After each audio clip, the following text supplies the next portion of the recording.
L'ordre du jour appelle aux questions pour la ministre de la Mobilité sur les économies à la SNCB. Monsieur Devin.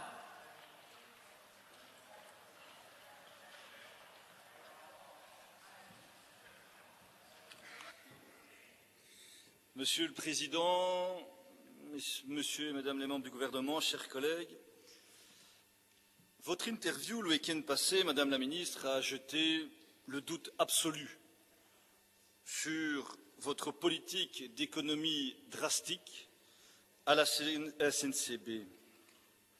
On ne s'y retrouve plus. On ne s'y retrouve plus. Vous non plus, je crois. Les citoyens, les travailleurs de la SNCB, les navetteurs méritent une réponse. Quel est le montant exact? Parce que beaucoup en ont ri. On en a parlé.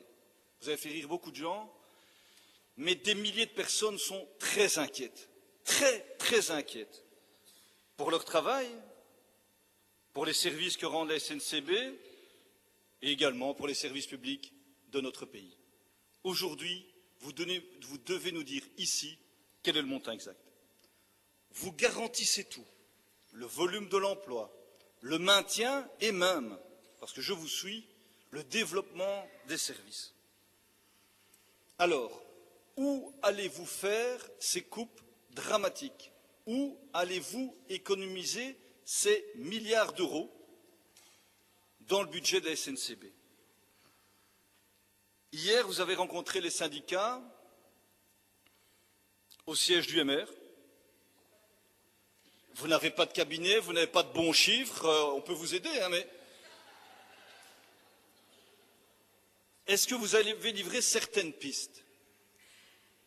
Vous savez, j'ai participé à un débat sur une télévision locale et communautaire hier. Trois membres ici présents peuvent en témoigner. Un député MR fédéral l'a dit. Il y a de plus en plus de navetteurs. Il y a de plus en plus de besoins, notamment par rapport au RER. Il y a de plus en plus de moyens à investir. Et il le dit, je suis très inquiet par rapport à ce qui va se passer à la SNCB. Moi aussi, comme des milliers de personnes.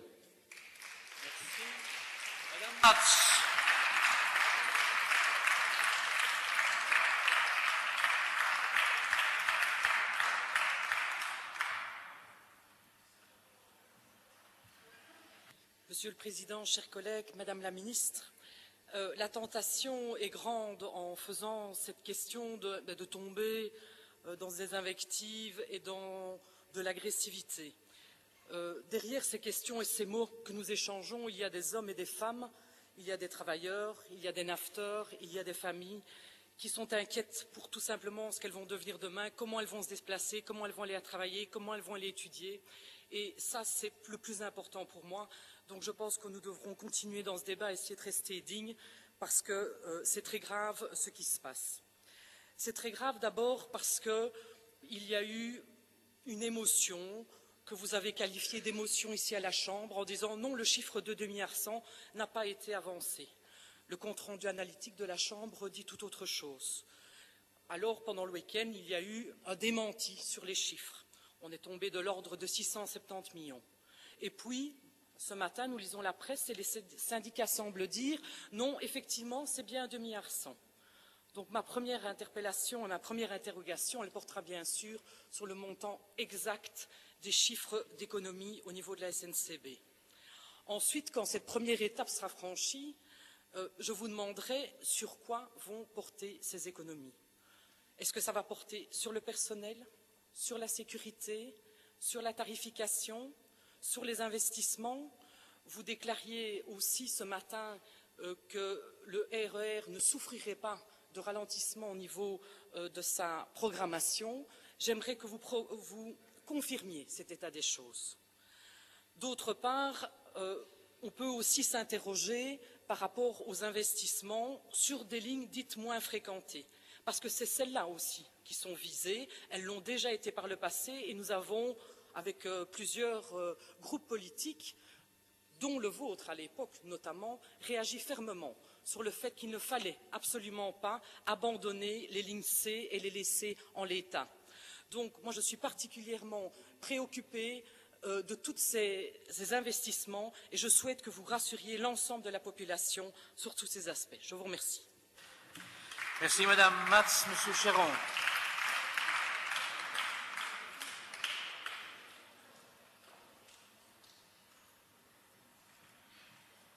Monsieur le Président, Madame la Ministre de la Mobilité, chers collègues, chaque jour, plus de 750 000 navetteurs utilisent le train et ils ont bien du courage. Quand ils doivent faire face à des problèmes de ponctualité, des trains qui sont supprimés, bref, des défis qui sont majeurs. Et je tiens à rappeler ici au nom de mon groupe combien le rail nous apparaît comme un élément d'une stratégie non seulement favorable à l'environnement, vous savez que ça nous est très cher, mais aussi favorable à l'économie. Je voudrais rappeler ici combien les embouteillages quotidiens sont une entrave à un fonctionnement normal et sympathique de l'économie. Ça devrait intéresser les libéraux, en tout cas ceux qui restent libéraux. Mais aujourd'hui, la situation est dramatique. Et j'ai deux questions à vous poser, Madame la Ministre, en profitant de ce silence de la Chambre. Un, quel est le véritable montant d'économie qu'on vous a transmis? Vous êtes l'héritière d'un accord de gouvernement. Je suppose que le chiffre vous a été donné après votre accord et d'accepter cette mission. Est-il de 2,1 milliards sur l'ensemble de la législature ou de 3 milliards comme on semble l'indiquer aujourd'hui suite à un certain nombre de mesures déjà décidées sous la législature précédente? Et deux, dans quel domaine? Vous avez vous-même exclu, c'est fort heureux, la sécurité. Après Buzzingen, c'est le moins. Mais vous avez dit aussi on va exonérer le personnel, mais qui va-t-on toucher? Les zones rurales? Les zones qui vont être desservies demain parce que, faute de voyageurs non incités encore à prendre dignement le train dans de bonnes conditions? Est-ce que c'est le RER qui souffre déjà d'années et d'années de retard? Bref, Madame la Ministre, dans une chambre pacifiée, donnez-nous aujourd'hui non seulement les chiffres, mais aussi la réalité de ces chiffres, et j'espère que vous serez de notre combat, et je vous aiderai à faire en sorte de faire revenir le gouvernement sur cette décision inique pour les navetteurs. Je vous remercie. Merci, Monsieur Chéron. Meneer Geert.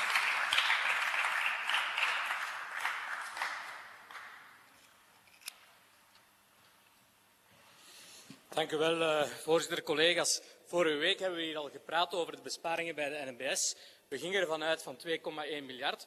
Eigenlijk was ik zeer verwonderd toen dat ik zaterdagmorgen de krant opendeed en het ochtendjournaal hoorde waar er een ander bedrag stond. 2 uur later zei de woordvoerder van uw kabinet, dus niet de mensen op straat, dus niet de vakbonden die slecht zouden geïnformeerd hebben van nee, het is een heel ander cijfer, we hebben ons vergist. Eigenlijk maakt uw kabinet al die mensen ongerust, niet alleen ongerust, maar ook belachelijk. En vandaar dat, ja, wij begrijpen de ongerustheid en de verontwaardiging die vandaag bij deze mensen leeft. En nee, wij keuren ook niet goed dat er geweld en vernieling niet is. Gisteren niet, vandaag niet, morgen niet.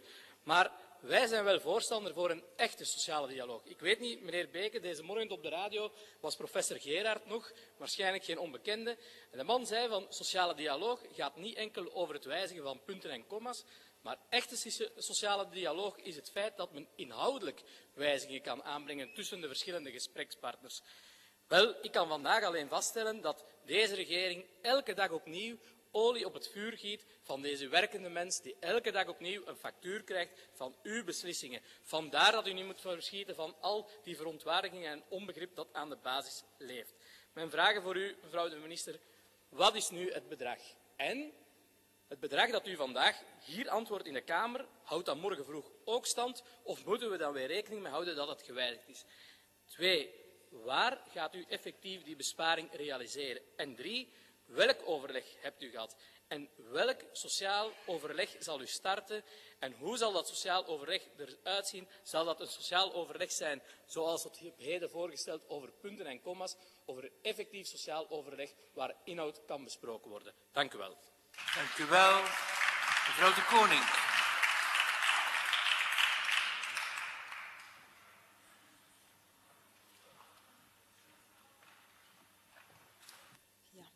Dank u wel, voorzitter, beste collega's, mevrouw de minister. Er zijn hier al een aantal vragen gesteld over de besparingen bij de NMBS.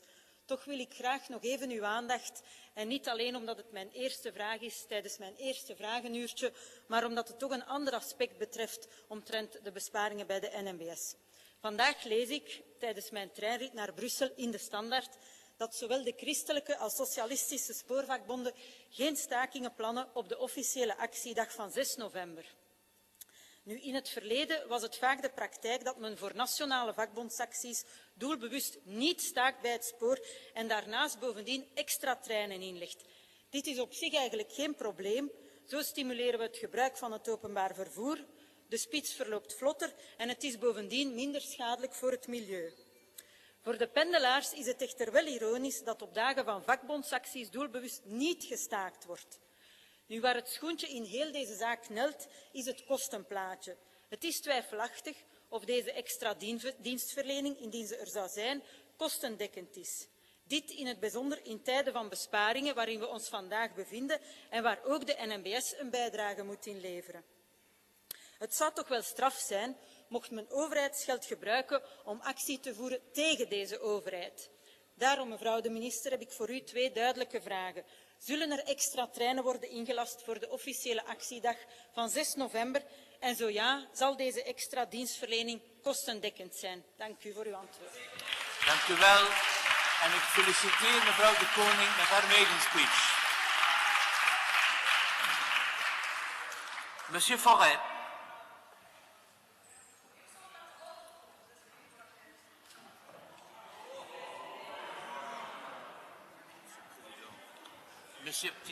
Monsieur Forêt. Monsieur le Président, chers collègues, Madame la Ministre, j'ai l'honneur de poser ma première question d'actualité. Je pense qu'aujourd'hui, on est unanime pour dire que c'est une question d'actualité au vu de tout ce que nous avons pu lire, entendre dans les journaux et au vu du nombre de questions que nous avons dont nous avons pu prendre connaissance aujourd'hui. Alors moi, ma question, pour bien cerner toute la problématique de la SNCB et son avenir, j'aurais bien voulu savoir, au-delà des précisions que vous allez donner aux questions qui viennent d'être posées, savoir sous la précédente législature, lorsque le gouvernement Di Rupo était en place, quelles ont été les mesures qui ont été prises, s'il y en a qui ont été prises, sur quel montant celles-ci ont porté, si elles étaient récurrentes et si évidemment, elle concernait la SNCB et Infrabel, à quelle concurrence? Enfin, vous savez l'importance que le mouvement réformateur porte sur le dialogue social et j'aurais bien voulu savoir ce qu'il avait été convenu, ce qu'il était ressorti lors de votre rencontre organisée hier avec les différents membres du personnel. Je vous remercie, Madame la Ministre, pour vos réponses. Merci et je félicite M. Forêt avec son maiden speech. Meneer Van Ecken.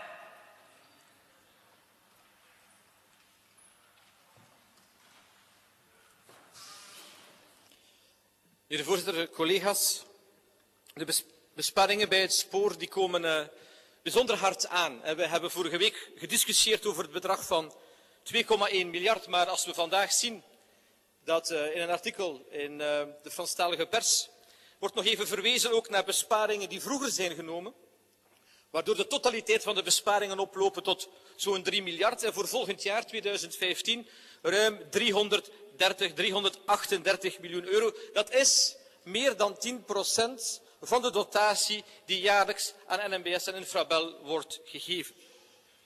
Dat is een onmogelijke opdracht. Het is een onmogelijke opdracht voor het bestuur, voor de directie van de 2 spoorbedrijven, om een dergelijke operatie door te voeren zonder dat aan de dienstverlening kan worden geraakt. En ik wil al meteen mijn eerste vraag stellen.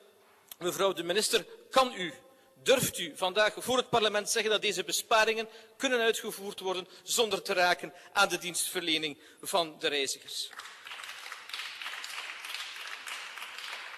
Mevrouw de minister, het is duidelijk dat uw wittebroodsweken al voorbij zijn als minister, als ze ooit al begonnen zijn.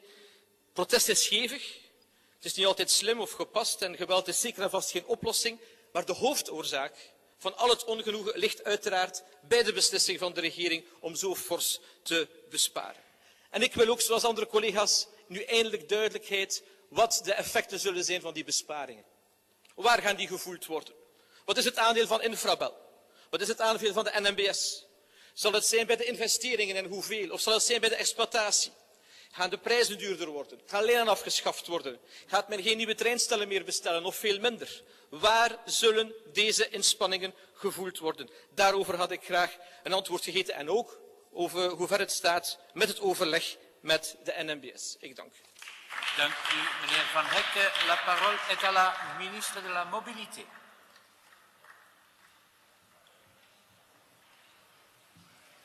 Monsieur le Président, Mesdames, Messieurs les parlementaires, je vous remercie pour vos questions qui me donnent l'opportunité de vous présenter les économies globales que la SNCB et Infrabel réaliseront ces prochaines années.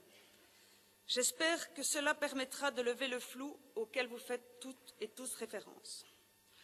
Werd beslist om een besparing van 188 miljoen euro in 2015 door te voeren en van 118 miljoen euro in 2016 en dit tot 2019. J'ai directement voulu communiquer sur les 663 millions d'euros car c'est un chiffre qui ne change pas. Ce sont des chiffres réels. Le chiffre de 2,1 milliards d'économies sur 5 ans est une vision un peu tronquée de la situation car c'est en termes constants et cela ne tient pas compte de l'indexation de la dotation sur la même période. C'est donc un effort moindre que 2,1 milliards d'euros sur 5 ans qui a été décidé sur ce gouvernement, par ce gouvernement.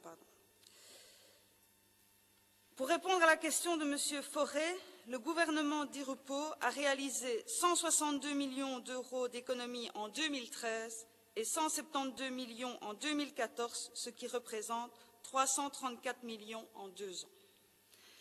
Pour être très concrète et pédagogique et éviter de mauvaises interprétations, il s'agit d'une économie de 188 millions en 2015, 118 millions en 2016 par rapport à la dotation de 2015, soit un montant total de 307 millions, 118 millions en 2017 par rapport à la dotation de 2016, soit un montant total de 426 millions, 118 millions en 2018 par rapport à la dotation de 2017, soit un montant total de 544 millions, et 118 millions en 2019 par rapport à la dotation de 2018, soit un montant total de 663 millions.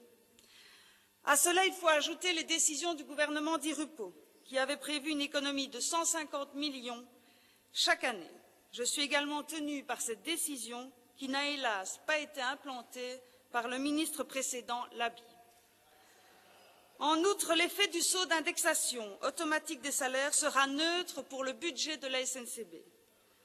Je veux être claire, ces économies touchent la SNCB et Infrabel, comme tous les départements de l'État fédéral, mais aussi, vous le savez, comme les gouvernements wallons, flamands et de la Fédération Wallonie-Bruxelles.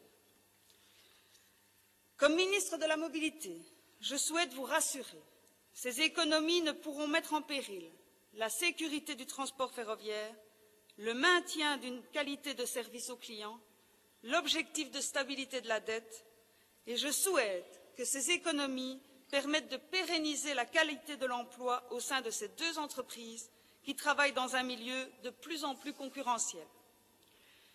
Concernant la répartition entre Infrabel et la SNCB, ces 2 entreprises me feront une proposition dans les prochains jours sur base des priorités que je viens de vous exposer. Betreffende de vakbondsacties. Ik heb alle begrip voor de ontevredenheid van de klanten van de NMBS. Ik betreur dat deze acties zijn doorgegaan voor alle ik de mogelijkheid heb gehad hiervoor te praten met de vakbonden. Ik wens nochtans echt samen te werken, zowel met de directies van Infrabel en van de NMBS als met de vakbonden. Mijn deur zal dan ook steeds open staan voor de vertegenwoordigers van de werknemers. We moeten samenwerken in het belang van de klanten, de werknemers van Infrabel en de NMBS en van alle belastingbetalers die het spoorverkeer financieren. Als antwoord verwijs ik verder naar het regeringakkoord dat voorziet om Aan de ene kant een protocol van sociaal akkoord ter voorkoming van wilde stakingen op te nemen in de beëerde contacten en in de wet. En aan de andere kant de beide spoorbedrijven opdracht om, na overleg met sociale partners, een voorstel uit te werken dat in geval van staking tot een gegarandeerde diensten voorziet. Ik wil duidelijk zijn. De prioriteit wordt dus gegeven aan het sociale overleg en deze bepalingen doen op geen enkele wijze afbreuk aan het stakingsrecht. Concernant la réunion avec les cheminots, j'ai souhaité les rencontrer directement pour les écouter et les rassurer. Je souhaite être une ministre aussi de terrain, en contact direct avec tous les représentants des travailleurs. Nous avons d'ailleurs convenu de nous revoir très prochainement et régulièrement, c'est-à-dire mensuellement. Je vous remercie. Merci. Korte replieken. Monsieur Devin, 1 minute, comme vous savez très bien.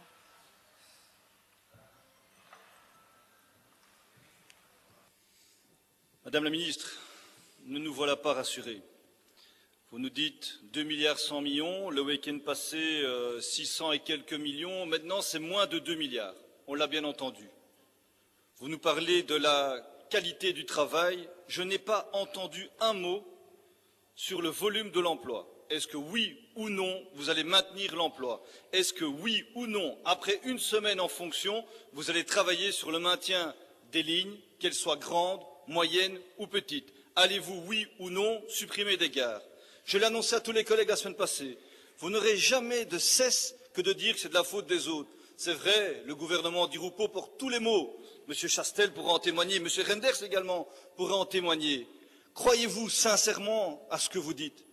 Et y a-t-il eu une décision du gouvernement en 2014, gouvernement Di Rupo, qui a décidé, sur base d'une notification, qui sera notre preuve, que l'on allait épargner 150 millions d'euros en 2015. Quand avez-vous été en conclave budgétaire, proposé et travaillé sur le budget 2015? Jamais.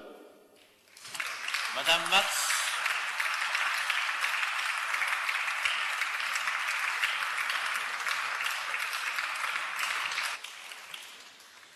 Je constate à la réponse de la ministre qu'en tout cas, elle connaît mieux les chiffres du gouvernement précédent que actuellement ceux qu'elle est censée développer.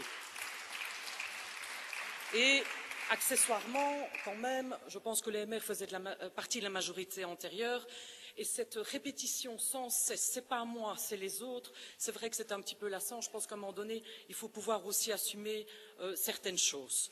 Alors, quand vous entendez, on vous entend dire, j'attends les propositions des 2 structures pour les économies. D'après ce que j'ai pu entendre et lire ce matin dans la presse, elles ne sont pas prêtes à, en tout cas, vous faire des propositions, puisqu'elles disent que les économies sont d'une telle ampleur que ça attaque les fondements mêmes de la politique ferroviaire, et de lors, elles ne voient pas très clair dans ce qu'elles doivent faire. Moi, je vous invite vraiment à être très rapidement au Parlement, en commission infrastructure, sur quelles économies, le personnel, la sécurité, et nous voulons des réponses par rapport à ça que nous n'avons pas eu aujourd'hui. Je vous remercie. Merci, Monsieur Ferrand.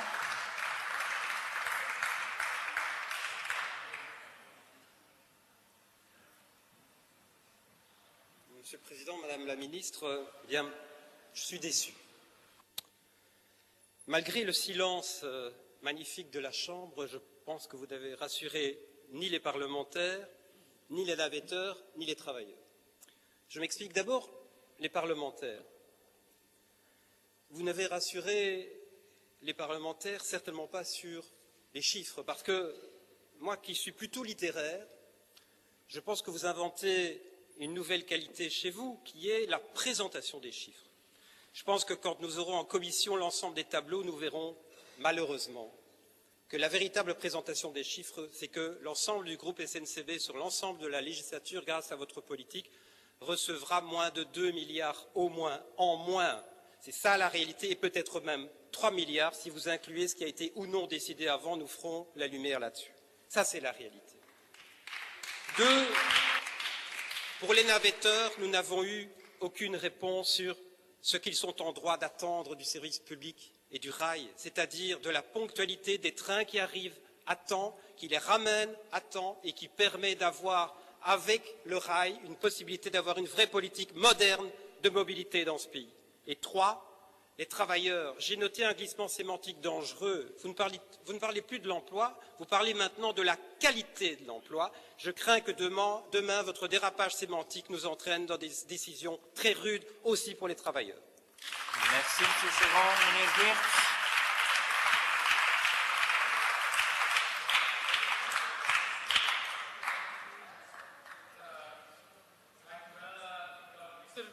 Meneer de voorzitter, vroeger dacht ik dat de optie van het vragenuurtje was, het parlementslid stelt een vraag, de minister geeft een antwoord en er is duidelijkheid gecreëerd voor deze assemblee. Vandaag stel ik vast dat niet ik alleen, maar niemand van de vraagstellers eigenlijk enige duidelijkheid heeft gehad. Dus ik denk in de conferentie van de voorzitters dat moet bekeken worden van wat de organisatie van een vragenuurtje is omtrent duidelijkheid. Mevrouw de minister, u spreekt over kwaliteit van jobs. U spreekt niet meer over kwantiteit van tewerkstelling. U spreekt over van, ja, we weten eigenlijk nog niet welk bedrag er effectief van bespaard wordt. Ik kan daar alleen één duidelijke conclusie uit maken, is dat de ongerustheid die vandaag leeft, zowel bij de werknemers, maar vooral bij de reizigers, meer dan terecht is. Dank u wel. Mevrouw de Koning.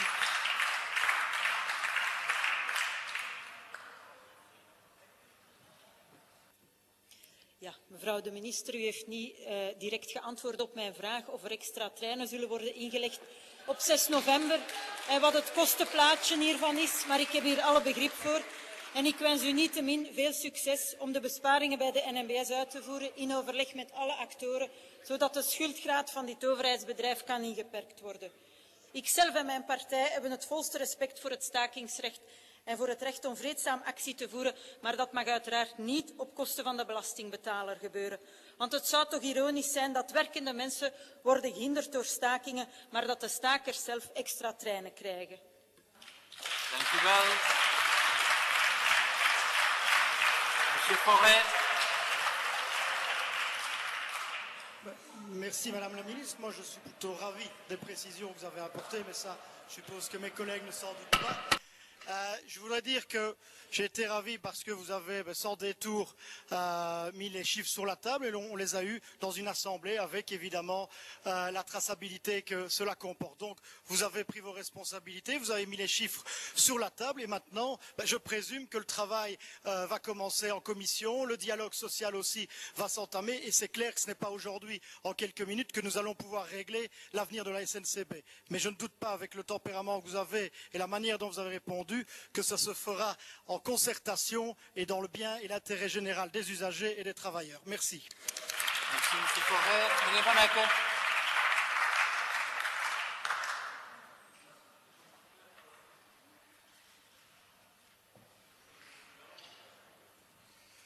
Voorzitter, collega's, mevrouw de minister.